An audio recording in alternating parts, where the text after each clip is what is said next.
자, 오늘 원래 저희 과목의 제목은 정주영과 기업가 정신이죠. 그래서 우리 정주영 명예회장님하고 기업가 정신 차원에서 조명을 해서 정주영 경영을 저희들이 새로 해석하고 여러분들한테 메시지를 전달해주는 그런 강좌입니다.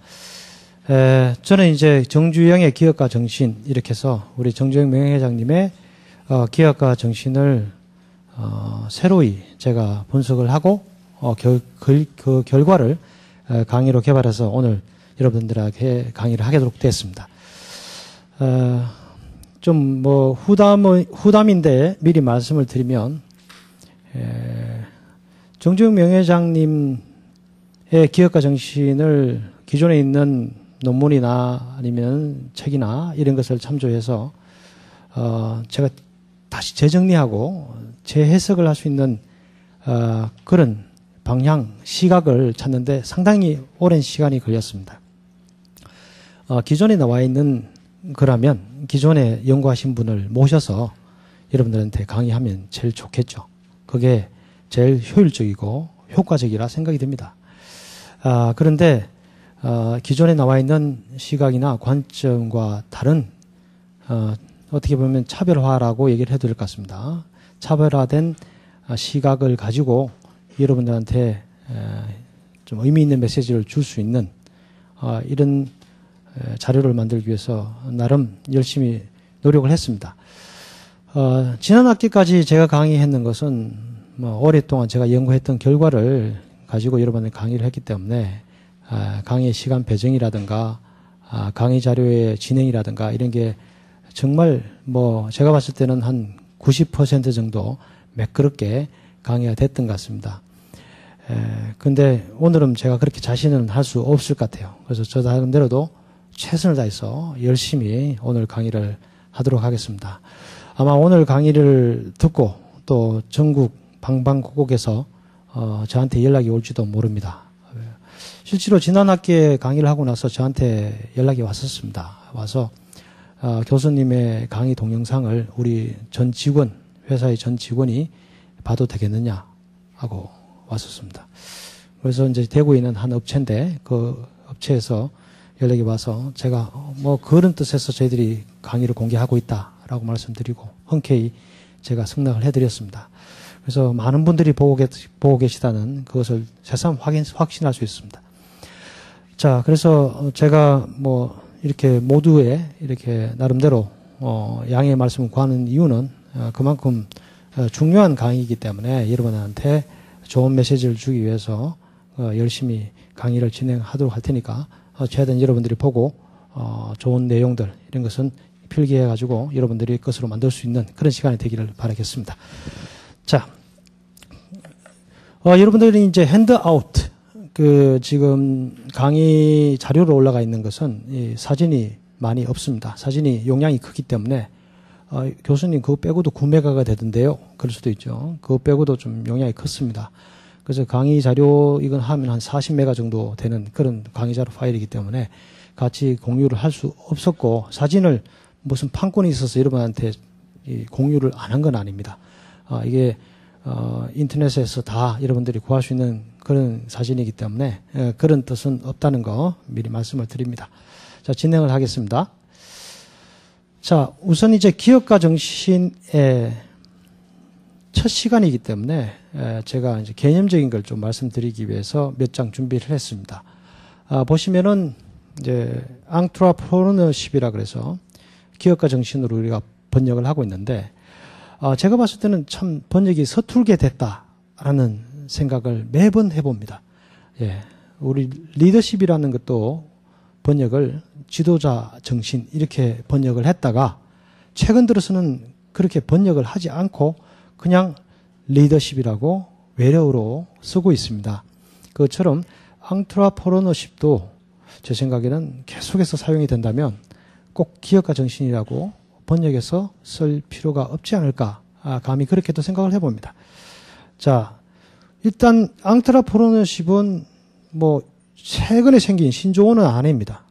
그래서 21세기에 들어서 저희들이 특히 이 기업가 정신이라는 용어를 더 많이 접하게 되고 사용하게 되는 이유는 일단은 지식사회, 그 다음에 급변하는 경쟁 환경이 그 주된 이유입니다. 그럼 그거하고 무슨 상관이 있느냐?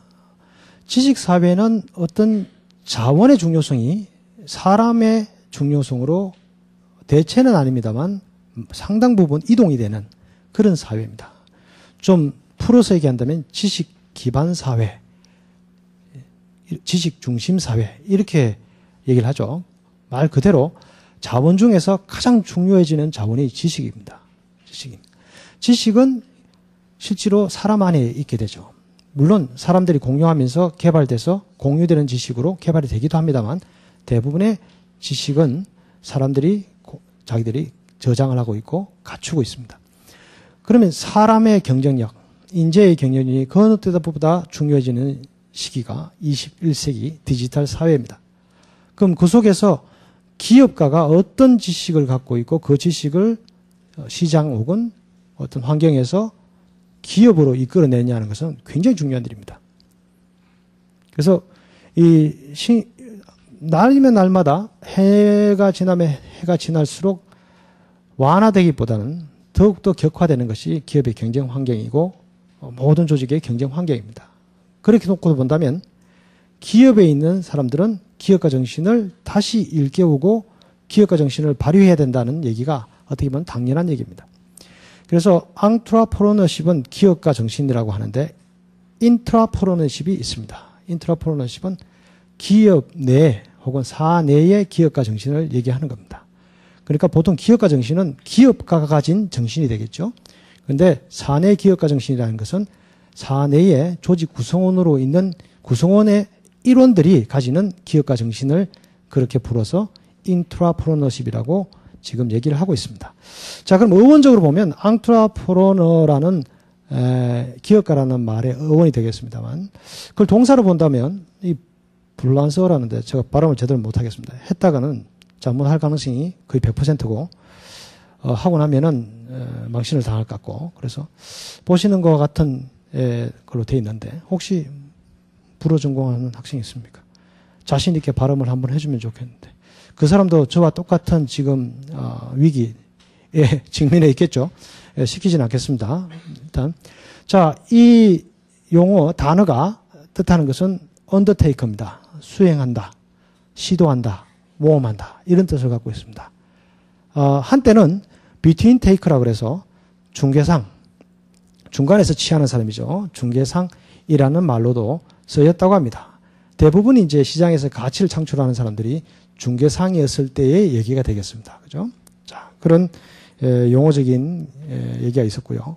자, 그러면 이제 본격적으로 entrepreneur라는 기업가에 대해서 한번 정의를 보게 되면 one who undertakes to organize, manage and assume the risks of business에서 로젠 스타트라는 그 1984년에 이 교수가 이렇게 정의를 했습니다. 뭐 그런 얘기죠. 사업의 위험을 조직화하고 그다음에 관리하고 그다음에 그걸 갖다가 받아들이는 견뎌내는 그런 데를 수행하는 사람입니다. 그죠? 그다음에 이제 밑에 켄틸런이라는 사람은 기업가란 사업에 자본을 공급하는 사람이 아니라 시피할 위험을 밀고 나가는 사람이다. 역사적으로 보면요. 20세기에 들어와서는 기업가에 대해서 강조하는 부분이 위험, 도전을 강조합니다. 과거 이제 그 근대에서는 기업가가 강조했던 부분은 경제적 가치의 창출입니다. 그 이제 개념에 대한 변화가 시대마다 좀 달랐던 것이죠.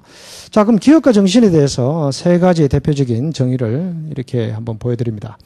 The dynamic process of creating dynamic wealth입니다. 그죠? 동적인 부를 창출하는 아주 역동적인 과정을 우리 entrepreneurship이라 그런다.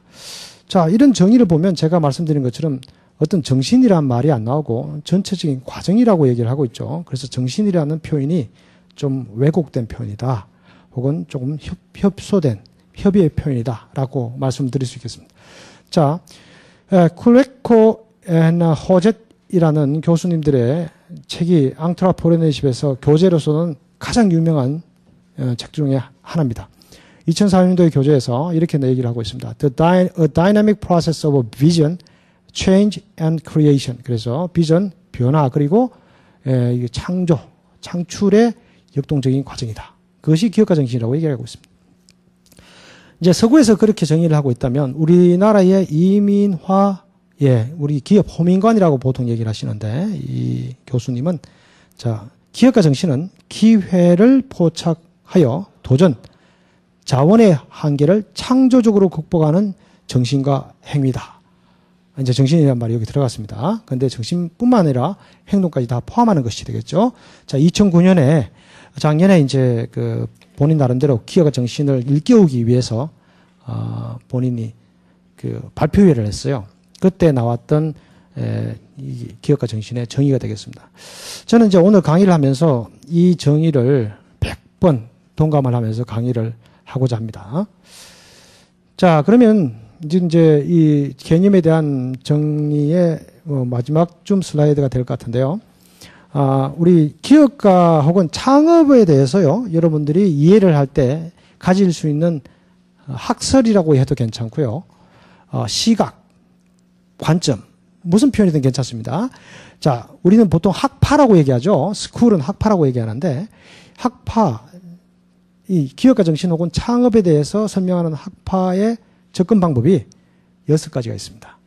이거는 상식적으로 여러분들이 알고 계셔도 굉장히 좋은데, 자, 그 중에서 3가지는 매크로한 거고요. 거시적인 거고, 나머지 3가지는 마이크로, 그래서 아주 미시적인 것이 되겠습니다.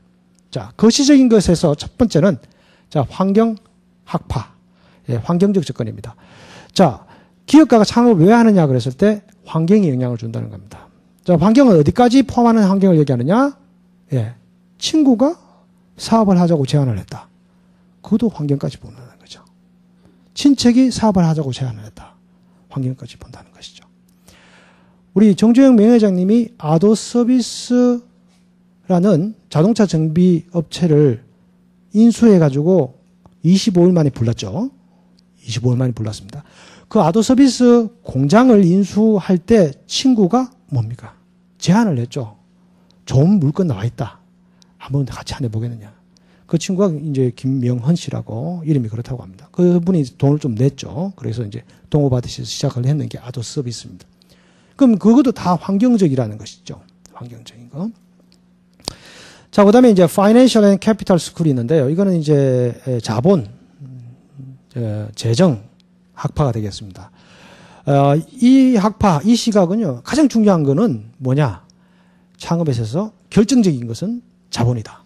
라는 겁니다. 자본. 네. 아까 제가 말씀드린 것처럼 아도서비스 공장 25일 만에 불이 났습니다. 불이 나고 나서 그 다음 재기를 하기 위해서 어떻게 됐습니까?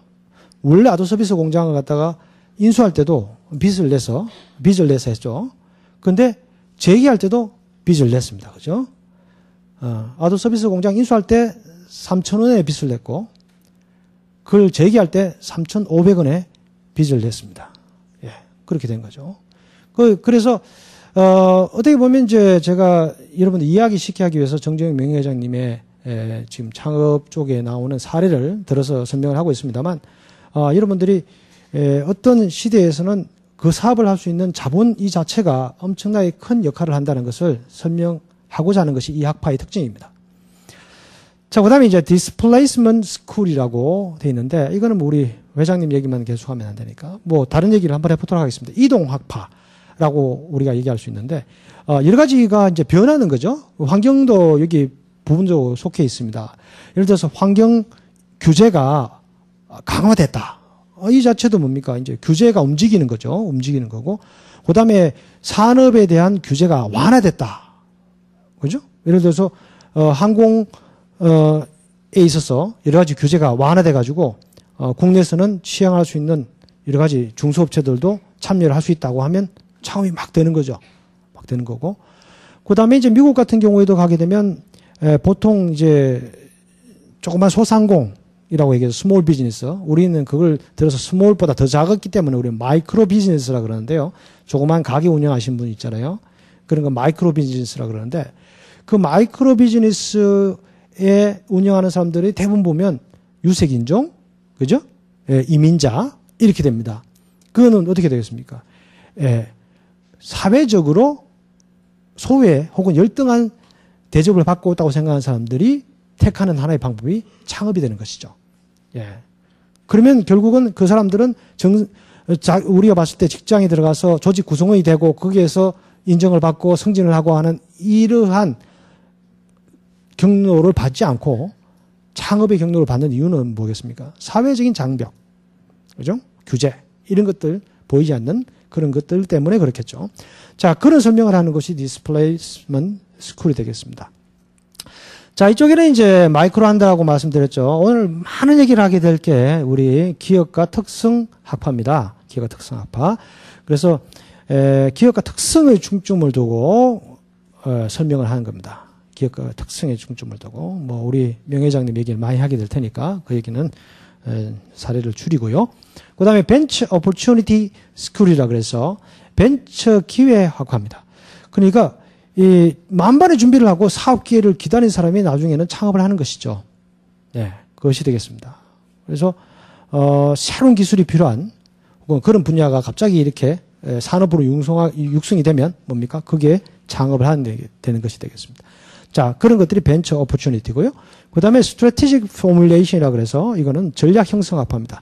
이거는 이제 말 그대로 하나의 그 어떤 자원이나 자극이 아니라 여러 가지가 합쳐져서 종합적으로 결정이 된다는 겁니다. 종합적으로. 핵심 인재, 창업 아이디어, 그 다음에 여러 가지 자원, 그 다음에 시장 환경 다 합쳐져서 이것이 종합적으로 해서 창업이라는 혹은 기업가 정신이 발휘된다는 그런 설명, 그런 시각이 전략 형성 학파가 되겠습니다. 자, 이렇게 해서 이제 개념적인 것을 좀 살펴봤고요. 창업에 대한 얘기를 요건 한번 정리를 해야 될 것 같네요. 아까 제가 말씀드린 것처럼 한번 정리해 보면 창업이라는 것은 제가 계속 설명하면서 나왔던 용어들이 몇 가지가 중복됩니다. 그게 이제 우선 빼놓을 수 없는 게 기업가, 앙트레프로너가 있어야 되고요. 그다음에 사업 기회. 이건 아이디어로 나온 책들도 있습니다. 전혀 상관없습니다. 똑같은 의미입니다. 그다음에 이제 리소시스에서 자원입니다. 이 세 가지가 창업의 3요소입니다. 요 세 가지가 없으면 창업이 없다. 이렇게 보는 것이죠. 그래서 이렇게 보는 것이 되겠습니다.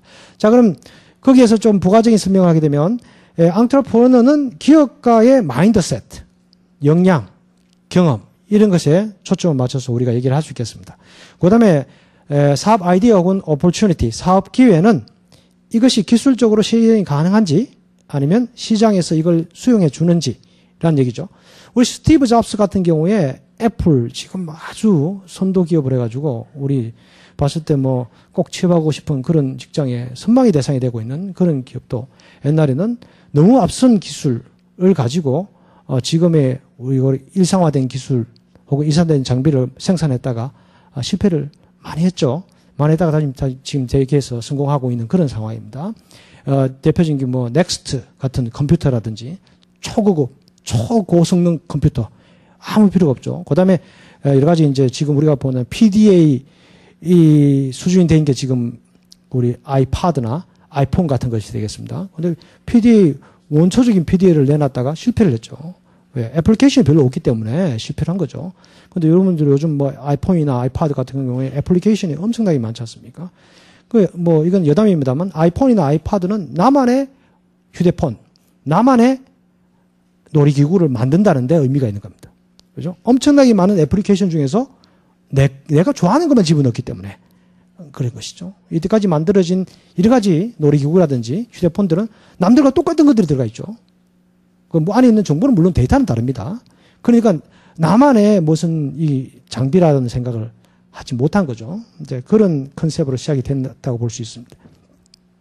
그 다음에 리소시스는 말씀드린 것처럼 사람, 그 다음에 자금, 사업 계획, 그 다음에 외부와의 네트워크. 네트워크도 무시할 수 없습니다. 그래서 인맥이라고 얘기를 해도 과언은 아닐 것 같은데 이런 부분이 리소시스가 돼서 결국은 창업의 성공, 실패를 가늠할 수 있는 그런 요소가 되겠습니다. 자, 거기에서 이제 제가 하나 더 강조하고 싶은 것은요. 이 중앙에 불을 지피는 하나의 점화제가 필요합니다. 그것이 바로 기업가 정신입니다. 예.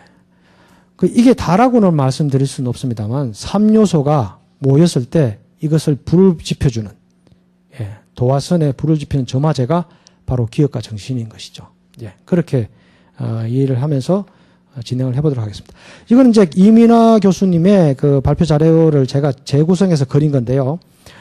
이민아 교수님도 똑같은 아마 입장을 견지하고 계신 것 같아요. 어떤 것이냐면 아시다시피 이 기회라는 것이 있고 자원이라는 것이 있는데 이 두 가지가 기업가 정신에 의해서 창조적 도전으로 일어나게 되고 성공과 실패로 결정이 된다는 것이죠. 그래서 기업가 정신은 기회를 포착하여 도전하고요. 자원의 한계를 창조적으로 극복한다 그랬습니다. 기회를 잡고 자원을 이용한다는 게 아니라 자원의 한계를 창조적으로 극복하는 겁니다. 전 이제 정주영 명예회장님의 기업가 정신을 준비하면서 보았을 때 가장 와닿는 부분이 바로 그 부분이었습니다. 자원의 한계를 창조적으로 극복한다는 얘기였습니다. 자, 그러면 이 개념에서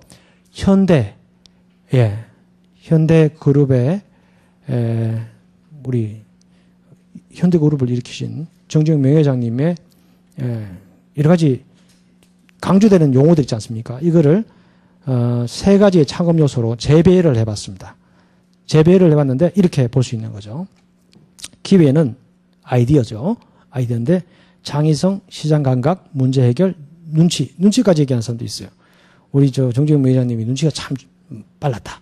이런 얘기를 하고 있습니다.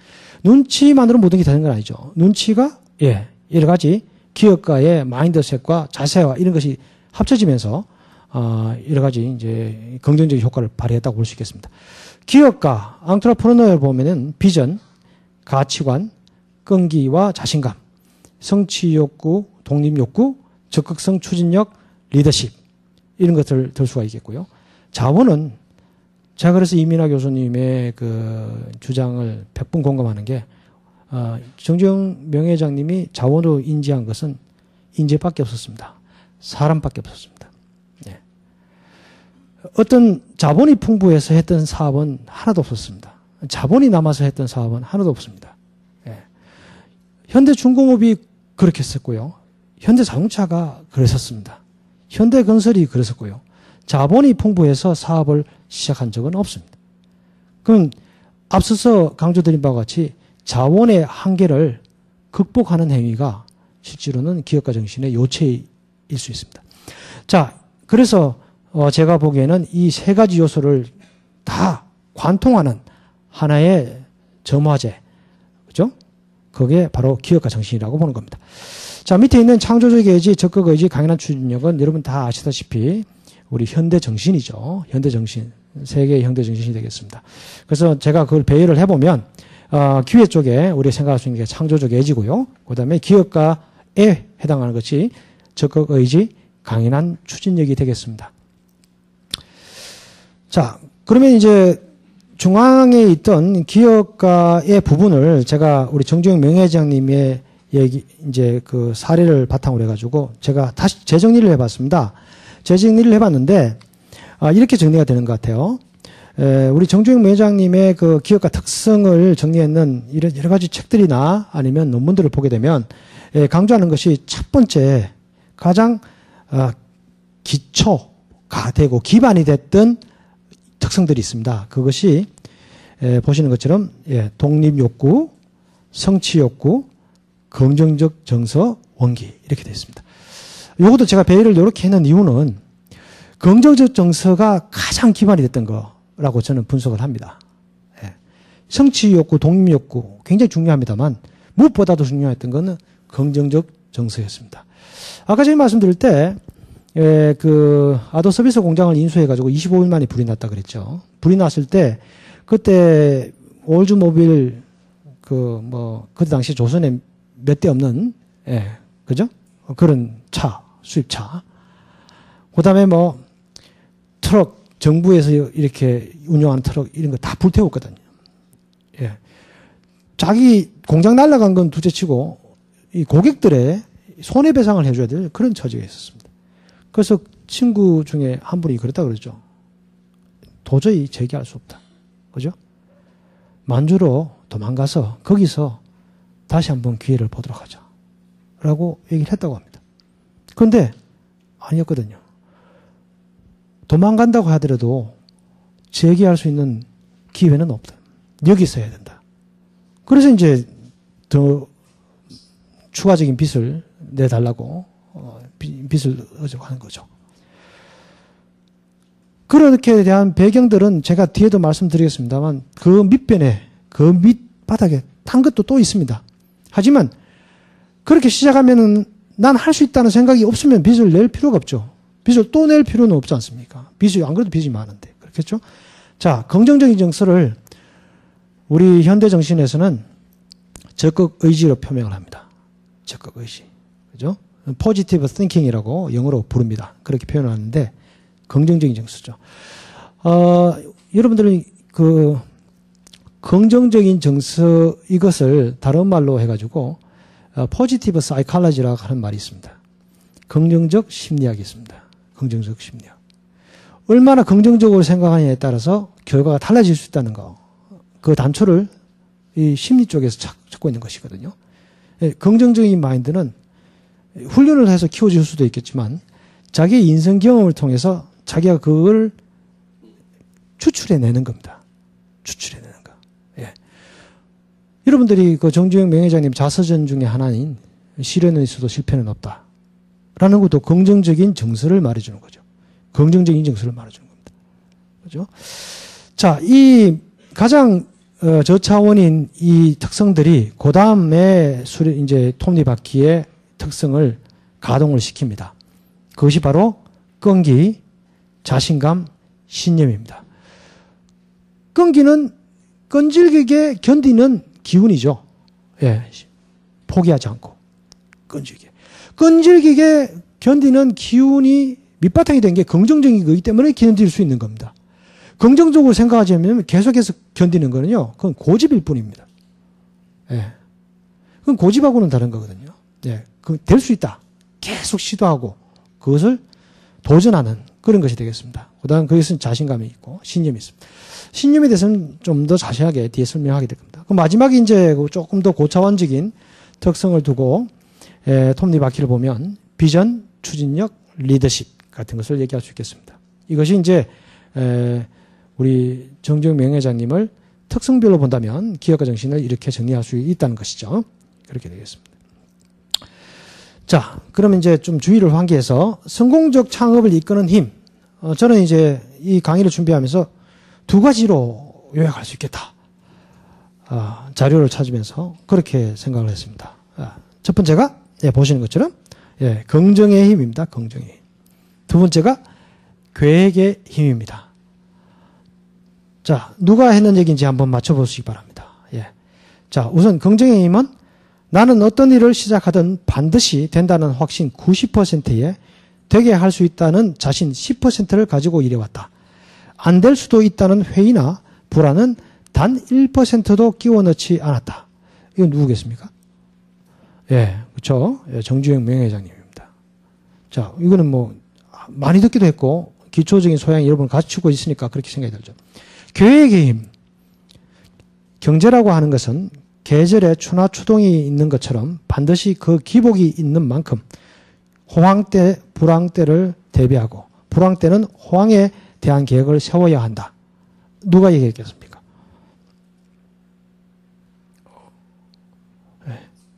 우리 정주영 명예회장님과 쌍벽을 이뤘던 한국의 기업가 이병철, 호암 이병철 삼성 그룹 회장이었습니다. 그래서 우리나라는 자원이 없었어요.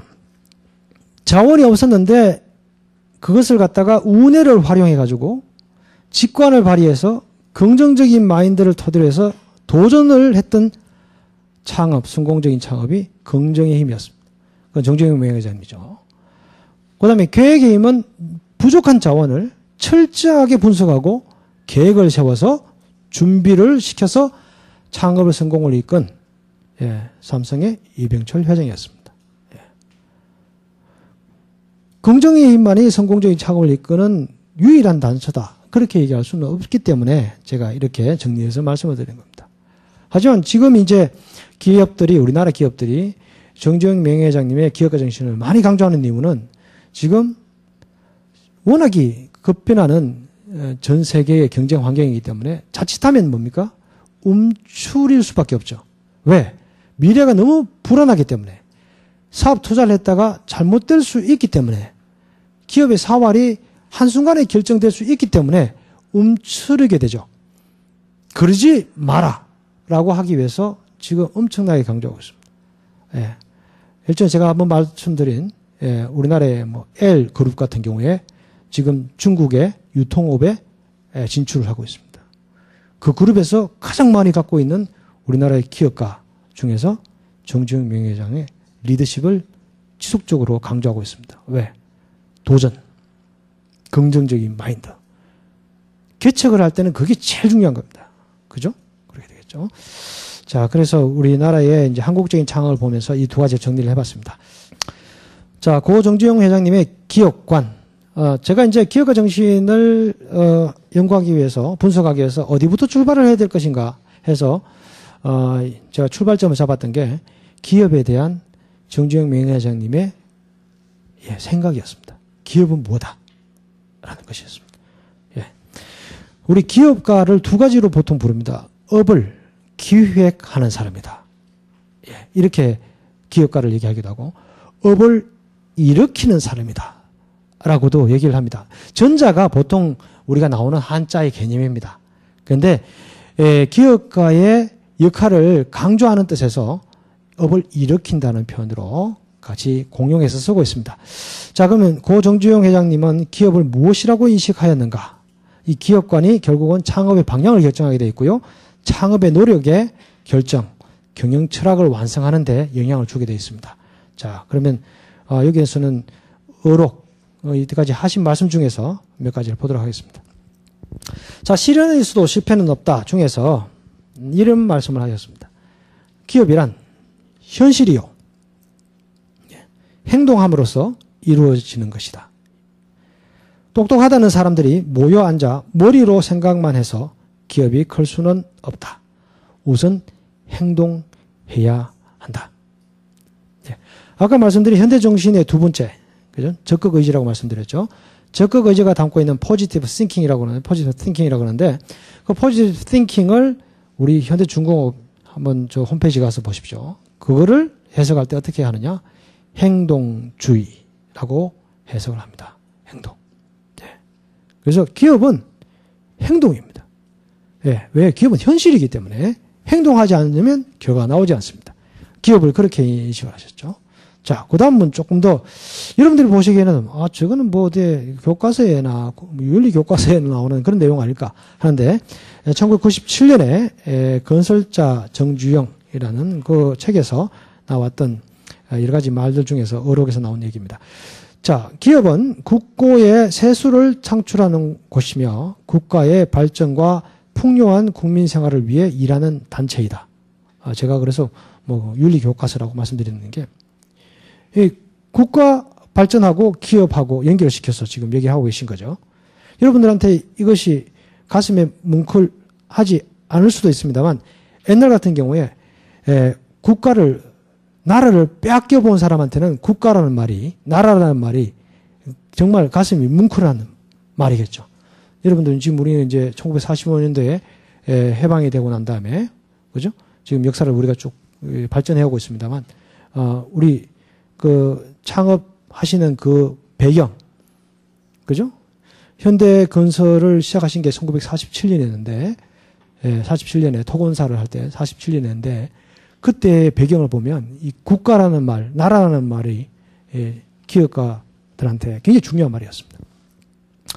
자, 그 다음에 현대는 장사를 하는 단체가 아니라 국가의 발전을 위해서 분투하는 중추적인 역할을 하는 집단이다.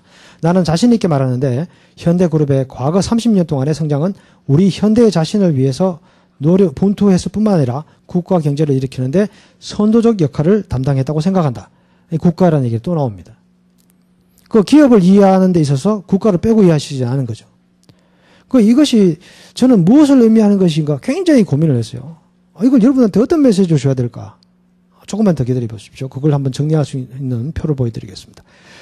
자, 그 다음에 1983년에 동아일보 간부 세미나에서 이런 말을 또 하셨습니다. 기업은 한 국가에서 가장 소중한 것 중에 하나이다.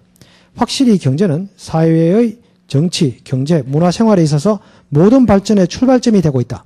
기업이 발전해야 나라의 모든 분야가 발전할 수 있다. 이런 의미에서 우리 기업인은 막중한 사회적 책임을 느끼고 기업 발전에 혼신의 힘을 쏟아야 한다. 여기도 국가가 나옵니다. 국가가 나오죠. 자, 그 다음 1985년 1월 달에 사장단 세미나 했습니다. 우리 여러 가지 이제 의혹들이 지금 섞여 있습니다만, 우리, 정지훈 명예회장님이 1915년 11월, 출생하셨으니까, 85년 같으면은, 몇 세대이신지, 이렇게 가늠이 되시죠? 일흔입니다. 고1을 맞으시는 그런 나이에, 이제, 계속해서 저는 이제 역사적으로 추적을 해봤습니다. 계속 이 말이 강조되고 있고, 국가에 대한 얘기가 계속 나오고 있습니다. 그래서 이것은, 일회성으로 했는 얘기가 전혀 아니고 본인이 생각하고 있는 것을 계속해서 얘기하면서 본인이 그걸 각인시킨 거라 그렇게 보여집니다. 자, 경영인은 건전한 기업가 정신을 가져야 합니다. 기업은 이익이 우선이긴 하지만 국가에 도움이 되는 것인가를 항상 염두에 두는 정신자세가 필요합니다. 즉, 최고 경영자가 자신이 하는 일이 국가에 도움을 주고 국가 발전 성취에 이바지하는 것인가를 올바로 생각한다면 설혹 하는 일에 있어서 일시적인 패배가 있을지라도 이에 집착할 필요는 없다는 것입니다. 실패를 하더라도 떳떳하다는 것이죠. 왜? 사리사욕을 위해서, 그죠? 개인 배를 불리기 위해서 어떤 기업을 하는 것이 아니기 때문에 그렇다는 것이죠. 여러 사례에서 이것을 발견할 수 있습니다. 부가적인 설명은 제가 또 해드리겠습니다. 자, 그래서 여러분들이 현대중공업 가게 되면 이 커다란 공장 벽면에 이 글귀를 볼 수가 있습니다. 이거는 정주영 명예회장님의 비전이었습니다. 현대중공업 정문 있죠. 우리 현대호텔 있고 그 현대백화점 있는 바로 거기 정문에서 거기에서 바로 안면을 보시게 되면 왼쪽 편에 본사 건물이 있고요. 정면에 공장 벽면에 이 글씨가 써져 있습니다. 현대중공업 이 생산 현장에 몇 곳에 이 글씨가 써져 있습니다. 보시면 이렇게 돼 있죠. 우리가 잘 되는 것이 나라가 잘 되는 길이며 나라가 잘 되는 것이 우리가 잘 될 수 있는 길이다. 그냥 일회성인 같으면 이렇게 벽에 붙여놓고 다른 사람들이 보게 할 필요가 없습니다. 항상 강조했던 말 중에 한마디였죠. 그리고 이 글귀를 보고 많은 사람들은 동기부여가 되고 그 비전에 공감을 했던 겁니다. 자, 요까지 이제 제가 이제 기업관에 대해서 말씀을 드렸고요. 이제 기업인에 대한 생각을 우리 정종영 매장님 어떻게 생각하셨을까 한번 제가 이 하신 말씀들을 쭉 가지고 추적을 해봤습니다. 역시 1997년에 건설자 정주영 중에서 신념은 불굴의 노력을 창조할 수 있다. 진취적인 정신, 이것이 기적의 열쇠다. 이 말을 통해서 저는 이렇게 느꼈습니다. 기업 1위는, 기업가는 뭐냐? 신념에 사는 사람입니다. 신념에 사는. 그 신념이 무엇이든 간에 뒤에 신념에 대한 하나의 예가 제가 준비한 게 있습니다. 정주영 매장에 대해서. 그 무엇이든 간에 그 신념에 사는 사람이 기업가라는 겁니다. 자, 그럼 신념이 여러 가지가 있을 수 있겠습니다만, 제가 이제 이 강의를 준비하면서 받는 좋은 말 중에서 이런 말이 있었습니다. 우리 성균관대학교에 유학 대학장도 하셨고, 고인, 70년대 중반에 고인이 되신 우리나라의 유명한 철학자 박종흥 교수님이 이런 얘기를 했습니다. 신념에 사는 사람이 사람다운 사람이며 가장 행복한 사람이다. 라고 했습니다. 그러니까 이제 이 유교를 바탕으로 해서 이런 철학적인 말씀을 하신 거죠. 철학적인 말씀을 하신 건데, 결국은 사람이 사는 데 있어서 중심이 되는 건 신념이라는 겁니다. 그 신념. 그 신념은 노력하는 사람이 성공한다. 이것도 간단하지만 신념이 될 수 있는 겁니다. 그 신념이 없으면 사업이라는 것은 뭡니까? 그냥 어떨 때는 귀찮아질 수도 있고, 어떨 때는 사명감이 안 생길 수도 있고, 그런 것이죠. 자, 그래서, 그런 신념을 강조하고 있고요. 이것은 다만 우리의 실현일 뿐이지 실패한 것은 아니다. 꿈을 버리지 않는 한 실패란 있을 수 없다. 실패를 인정하지 않는 이 자체도 하나의 신념입니다. 그건 고집이지 않습니까? 본인이 어떤 절대 진실이라고 믿고 있는 그 수용하는 그 자세, 그 정도가 신념이기 때문에 본인은 실현으로 이걸 받아들였지 실패로 받아들이신 게 아니시죠. 자, 그 다음에 창업의 가장 근본이 무엇이냐고 묻는다면 낙관적인 사고와 자신감이라고 말할 것이다. 여기서는 이제 낙관적인, 긍정적인 이것을 강조하고 계시죠.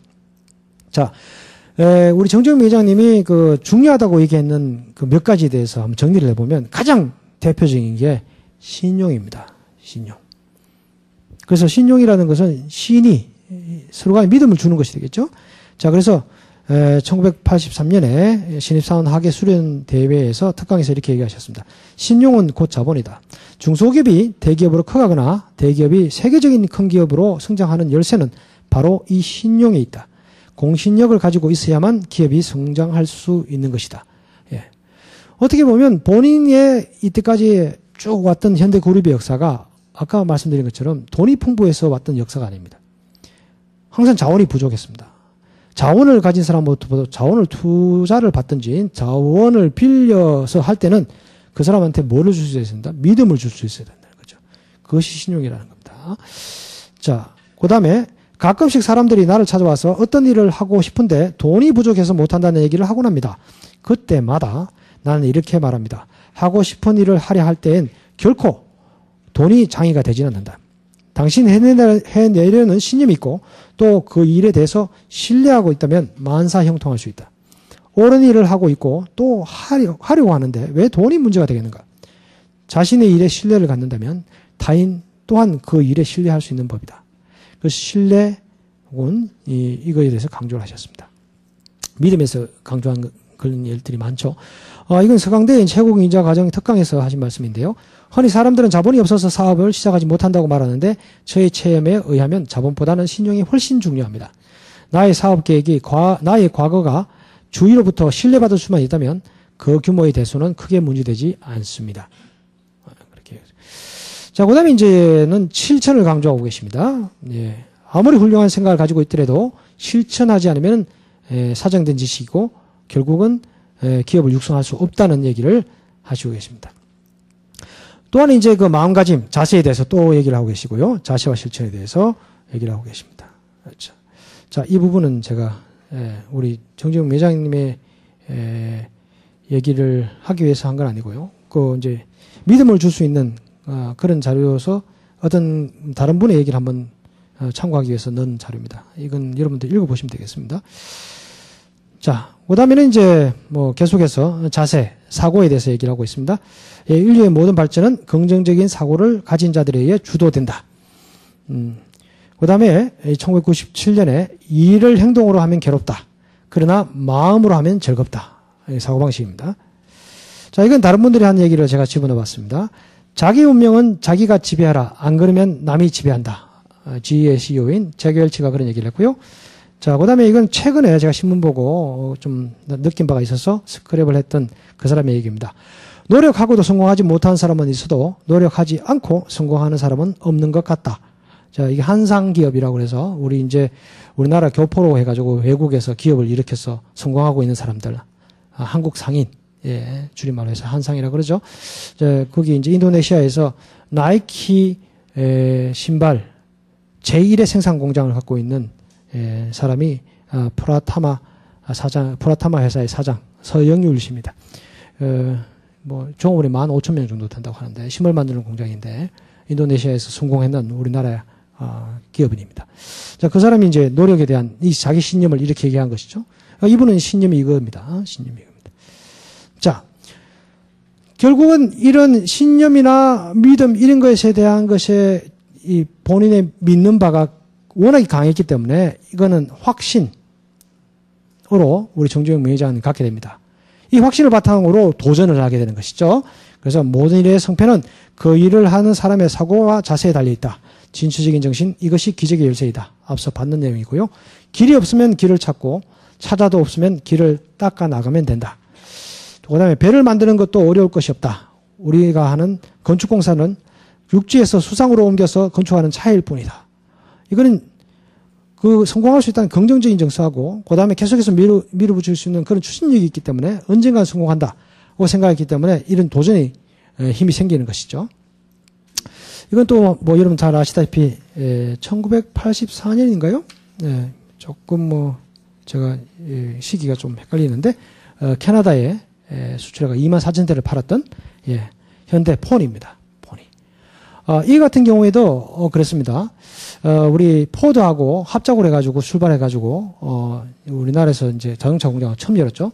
처음 열었다가 그 다음에 포드가 결별을 하죠. 결별을 하는 이유가 포드는 이제 핵심적인 기술이라든지 부품은 그 기술을 넘겨주고 싶지 않았습니다. 그래서 처음에 이제 아주 열세적인 그런 비율로 합작을 하고 있다가 50대 50으로 합작 비율을 높이면서 발언권을 높이기 시작했습니다. 그래서 우리가 부품의 몇 퍼센트를 생산할 수 있도록 기술을 전수해달라 그랬는데 포드사가 거절을 했죠. 거절을 해서 자립, 혼자 독자적인 모델 개발과 함께 생산 공장, 자동차 사업을 시작하도록 결정을 합니다. 그때 그게 대담한 결정이었죠. 대담한 결정이었습니다. 지금 제가 확신할 수 없습니다만, 대만 같은 경우에 이 시대에 같이 비교를 해보면, 우리는 대만하고 많이 비교가 되는 나라였습니다. 대만 같은 경우에는 자기들이 딱 이 자동차에 대한 모델이 성립이 되어 있었습니다. 우리나라는 땅이 작기 때문에 자동차 공장을 만들 필요가 없다. 인구가 작기 때문에. 그래서 어떻게 해요? 수입을 해서 쓰는 것이 훨씬 효과적이다. 그래서 자체 자동차 회사를 만들지 않습니다. 근데 정지영 명예회장님은 이것이야말로 고용 창출을 할 수 있는 제일 큰 산업이고 나중에는 이것으로 해서 우리나라 돈을 벌 수가 있다. 라고 생각해서 그때 당시에 우리나라에 굴러다니는 자동차의 대수가 그렇게 많지 않았다고 합니다. 한 2만 대, 3만 대밖에 안 되는데 연간 생산 능력 5만 대가 넘는 공장을 만듭니다. 그 다른 사람들은 다 실패한다고 얘기를 했을 정도의 무모한 도전이라고 봤었던 거죠. 하지만 긍정적인 마인드를 바탕으로 해서 투자를 해서 결국은 이제 캐나다의 시장에서 그 소형차 부문에서는 1위를 하게 되죠. 지금 그것이 이제 현대 자동차의 신화가 되어 있습니다. 여러분 아시다시피 우리가 인정하고 있는 소나타. 우리는 이제 그랜저를 이해하고 있습니다만, 우리 미국 시장이라든지 캐나다 시장에서는 그랜저 메이커는 모르고 있고, 대부분 알고 있는 것이 소나타와 엘란트라입니다. 그죠? 엘란트라. 우리는 아반떼로 알고 있는데, 장수 모델로 되어 있습니다. 그래서 지금 인정을 받고 있고요. 지금 이구동성, 제가 이제 작년에 연구원에 나가봤습니다만, 이구동성 현대의 이미지가 업그레이드 된 것에 대해서는 소비자, 학자, 경제가 모든 사람들이 인정하는 바입니다. 그런 지금 스타덤에 올라 있죠.